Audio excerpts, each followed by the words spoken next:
आइए जानते हैं पितृपक्ष के दौरान कौन से कार्य करने चाहिए और कौन से नहीं करने चाहिए। हिंदू धर्म में पितृपक्ष का बहुत ही महत्व है। पितृपक्ष में पूरी श्रद्धा के साथ पितरों को याद किया जाता है और उनके प्रति आभार व्यक्त किया जाता है। मान्यता है कि विधि पूर्वक पितरों का श्राद्ध करने से उनकी आत्मा को शांति मिलती है। पितृपक्ष में पूर्वजों की आत्मा की शांति के लिए पिंडदान, श्राद्ध और तर्पण किए जाते हैं। इससे प्रसन्न होकर पूर्वज अपने वंशजों को सुख समृद्धि का आशीर्वाद देते हैं। पितृपक्ष हर साल भाद्रपद मास के शुक्ल पक्ष की पूर्णिमा से शुरू होता है। इन दिनों कुछ खास काम करने की मनाही होती है। कहा जाता है कि इन कार्यों को करने से पितृ नाराज हो जाते हैं।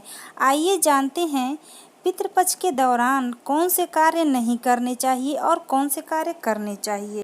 न करें इनका प्रयोग। पितृपक्ष में पितरों के लिए श्राद्ध कर्म कर रहे हैं तो उस दिन शरीर पर तेल का प्रयोग नहीं करना चाहिए और ना ही पान खाना चाहिए। इत्र का प्रयोग भी नहीं करना चाहिए। न कटाएं दाढ़ी और बाल। मान्यताओं के अनुसार पितृपक्ष के दौरान करीब 16 दिनों तक पुरुषों को दाढ़ी और बाल को नहीं कटवाना चाहिए।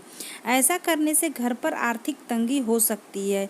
जो लोग अपने पितृ को उस दौरान पानी देते हैं, सिर्फ वे पितृ अमावस्या को बाल व दाढ़ी बनवाते हैं। नहीं खरीदते नया सामान। मान्यता के अनुसार पितृ अमावस के दौरान कोई भी नई चीज़ जैसे कपड़े, बर्तन, गाड़ी, सामान नहीं खरीदा जाता है। धार्मिक मान्यताओं के मुताबिक इसको अशुभ माना गया है और ऐसा करने से पितृ व पूर्वज क्रोधित हो जाते हैं। भूल कर भी न करें इन चीज़ों का सेवन। ऐसा माना जाता है कि पितृपक्ष में मांस, प्याज, लहसुन, धूम्रपान, शराब, मदिरा जैसी चीज़ों का सेवन नहीं करना चाहिए। इससे पितरों का आशीर्वाद आपको नहीं मिलता। साथ ही घर पर सुख समृद्धि का वास भी नष्ट हो जाता है। न करें शुभ कार्य। पितृपक्ष में पूर्वजों को याद किया जाता है, उनकी आत्मा की शुद्धि के लिए पूजा की जाती है। इसलिए इस दौरान परिवार में एक तरह से शोकाकुल माहौल रहता है। धार्मिक मान्यताओं के अनुसार इस दौरान कोई भी शुभ कार्य नहीं करना चाहिए। साथ ही नई वस्तु की खरीदारी करना भी अशुभ माना गया है। ऐसे बर्तनों का ना करें प्रयोग। श्राद्ध कर्म के दौरान भूलकर भी लोहे के बर्तनों का प्रयोग नहीं करना चाहिए। मान्यता के अनुसार पितृपक्ष में लोहे के बर्तन के प्रयोग करने से परिवार पर अशुभ प्रभाव पड़ता है। इसलिए पितृपक्ष में लोहे के अलावा तांबा, पीतल या अन्य धातु से बने बर्तनों का ही इस्तेमाल करना चाहिए। नहीं करना चाहिए इनका अपमान। पितृपक्ष के दौरान भिखारी या फिर किसी अन्य व्यक्ति को बिना भोजन कराए नहीं जाने देना चाहिए। इसके साथ ही पशु पक्षी जैसे कुत्ते, बिल्ली, कौवा आदि का अपमान भी नहीं करना चाहिए। मान्यता के अनुसार पूर्वज इस दौरान किसी भी रूप में आपके घर पर पधार सकते हैं। पितृपक्ष के दौरान शारीरिक संबंध बना सकते हैं या नहीं, जरूर जानें। शास्त्रों के अनुसार पितृदेव तुल्य होते हैं।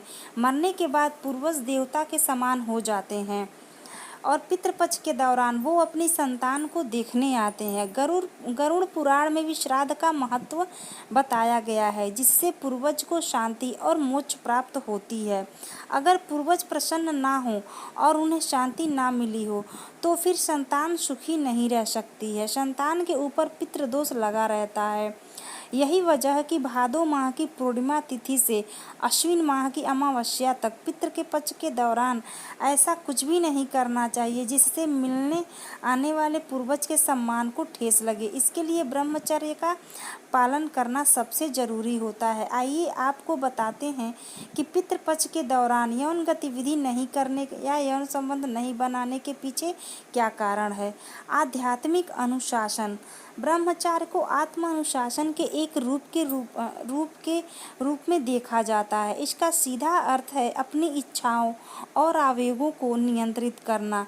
यौन गतिविधियों और अन्य कामुक सुखों से दूर रहकर व्यक्ति अपने मन और शरीर पर अधिक नियंत्रण विकसित कर सकते हैं, जो आध्यात्मिक विकास के लिए आवश्यक है।